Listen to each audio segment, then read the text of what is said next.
Shalom, salam sejahtera dalam kasih Tuhan Yesus Kristus yang selalu setia memberkati kita sampai hari ini. Sampai ketemu di channel MS Shalom yang selalu memberikan kita kekuatan, nasihat-nasihat, dan memberkati kita lewat banyak hal, baik firman Tuhan dan pujian. Tuhan Yesus memberkati. Haleluya.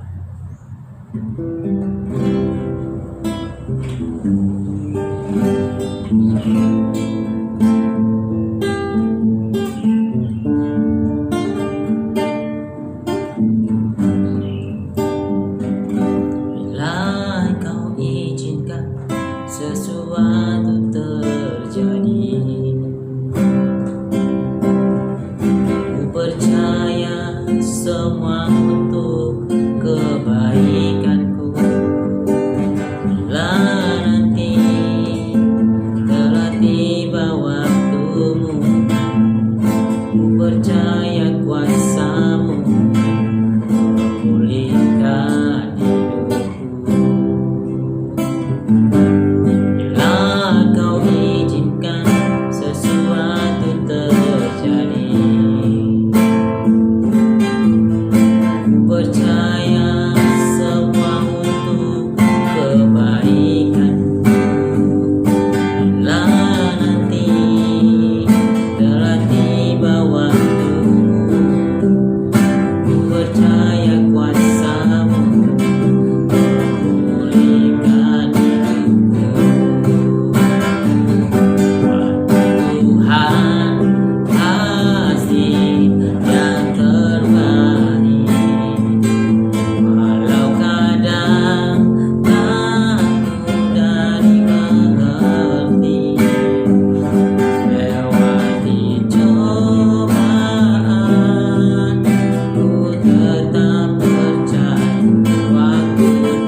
Shalom, Tuhan Yesus memberkati kita yang tetap setia mengikuti channel M Shalom. Hari ini kita akan belajar renungan yang singkat pada saat ini Biarlah kita buka hati kita pikirkan pikiran kita buka supaya apa yang Tuhan inginkan lewat hidup kita itu bisa terjadi. Mari kita buka Alkitab kita di dalam Filipi pasal 3 ayat 13 sampai ayat 14. Demikianlah firman Tuhan. Saudara-saudara, aku sendiri tidak menganggap bahwa aku telah menangkapnya, tetapi ini yang kulakukan.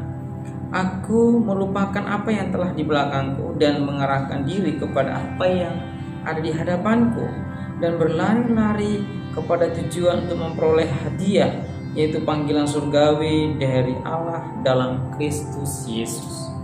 Saudara kasih dalam Tuhan Yesus, kita tahu bahwa penulis kitab Filipi ini adalah Rasul Paulus yang memiliki latar belakang yang bisa dikatakan sangat kelam di masa lalu, sangat buruk di masa lalu. Bahkan kalau kita lihat bagaimana waktu dia seorang ahli Taurat dan orang Farisi dan termasuk orang Saduki menjadi kelompoknya yang memiliki satu sifat yang sangat keras. Bahkan bisa dikatakan mereka ini adalah kelompok-kelompok yang anti kekristenan pada saat itu. Bahkan kalau kita baca ayat penulisan Rasul Paulus ada 50% di Perjanjian Baru, dia juga menerangkan bagaimana masa lalunya.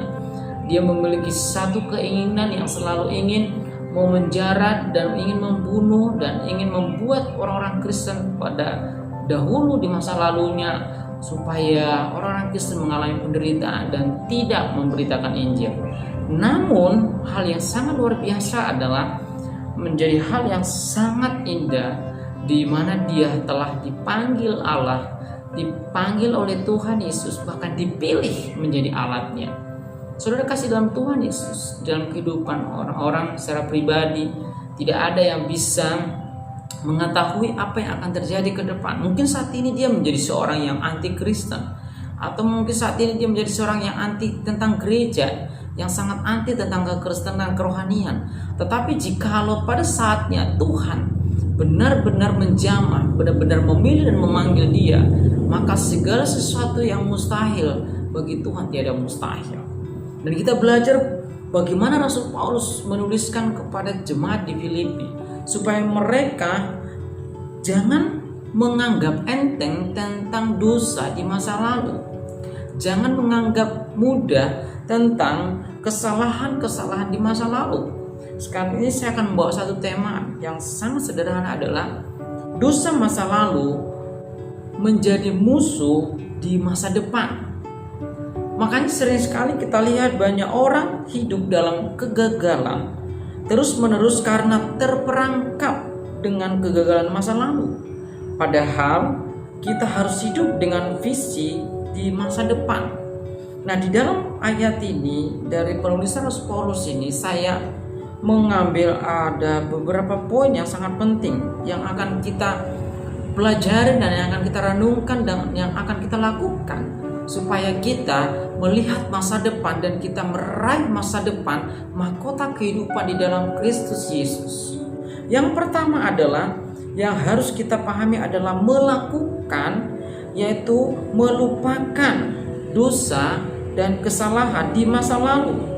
Nah, sering sekali saudara kasih, walaupun kita sudah menerima Yesus sebagai Tuhan dan Juru Selamat, bahkan kita sudah terlibat dalam pelayanan, bahkan kita sudah orang yang sudah dibaptis dan sudah mengikuti kegiatan-kegiatan gereja, tetapi sering kita tidak menyadari bahwa kesalahan-kesalahan di masa lalu menyerang memori ingatan kita, sehingga itu selalu menghambat apa yang akan kita lakukan di masa depan. Bahkan seringkali itu akan membuat kita sulit untuk memahami karya-karya ilahi, untuk memahami rencana-rencana Tuhan dalam hidup kita. Termasuk di dalamnya adalah kesalahan, yaitu adalah dosa. Apa yang dimaksud dosa?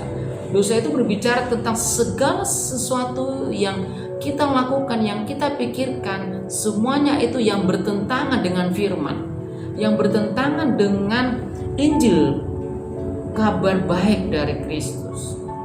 Nah, itu sering sekali menjadi penghalang. Sehingga yang pertama yang harus kita pastikan adalah harus melupakan Tetapi dengan catatan, melupakan tidak hanya sekedar kita melupakan dan tidak mengingat, tidak saudara.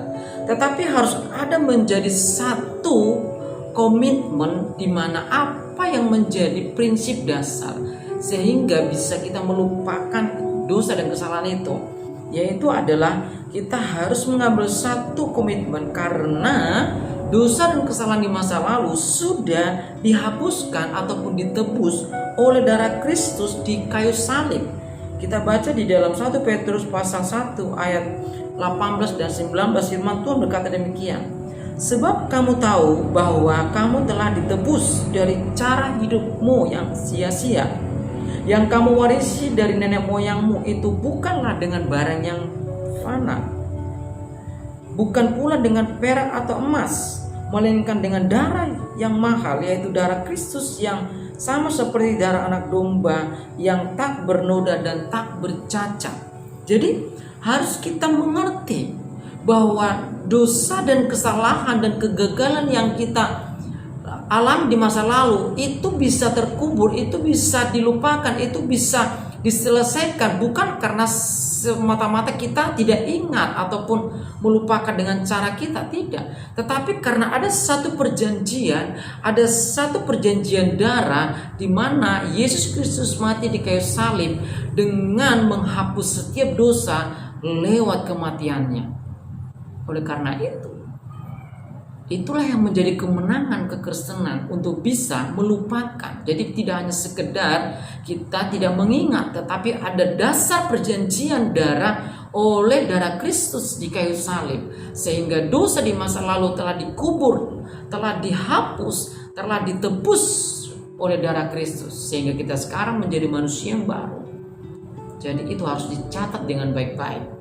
Jadi tidak ada alasan bahwa kita bisa kembali lagi untuk hidup di dosa-dosa masa lalu. Karena darah Kristus di kayu salib sudah menggantikan semuanya itu. Bukan dengan barang fana, bukan dengan emas dan perak yang menurut dunia ini mahal, tetapi oleh darah anak domba Allah yang tidak bisa dibayar, digantikan oleh apapun. Yang kedua adalah kita lihat nilai poin yang kita dapat setelah kita melupakan karena Kristus mati atas dosa-dosa kita adalah mengarahkan diri.